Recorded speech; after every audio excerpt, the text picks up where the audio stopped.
يعد ملف التعويضات واحد من أسوأ الملفات في محافظة صلاح الدين، بعد أن عجزت الحكومات المتعاقبة عن توفير التخصيصات المالية لتعويض المتضررين جراء العمليات العسكرية.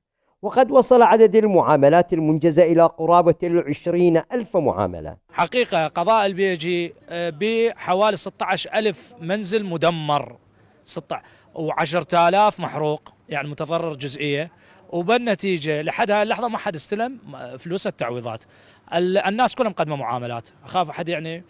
قضاء بيجي كلها قدمت معاملات وما حد استلم لحد هذه اللحظة. فقط اللي استلموا الناس المتنفذين بالدولة، أما الناس الفقراء المواطنين البسيطين لحدها بنسبة 95% لم يستلموا فلوس التعويضات. مواطنون حملوا نواب المحافظة مسؤولية عدم صرف مستحقاتهم كونهم أهملوا ملف التعويضات، وهنالك معاملات أرسلت إلى اللجنة المركزية في بغداد منذ سنوات ولم يعلم مصيرها لحد الآن.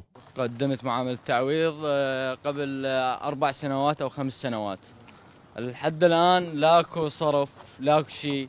نسبة ضرر بالبيت شو أقول لك يجوز 80% أو 75%.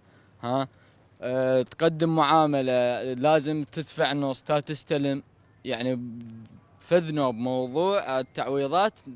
قضاء بيجي كلها تعاني منه، مو بس أني من الناس أو بيت أو بيتين، قضاء بيجي بالكامل. سنوات يقضيها المتضررين بين الدوائر المعنية بالتعويضات، إلا أنها ظلت حبر على ورق ولم يستفد منها إلا أصحاب النفوذ. من محافظة صلاح الدين، محمد السامرائي، قناة السامراء الفضائية.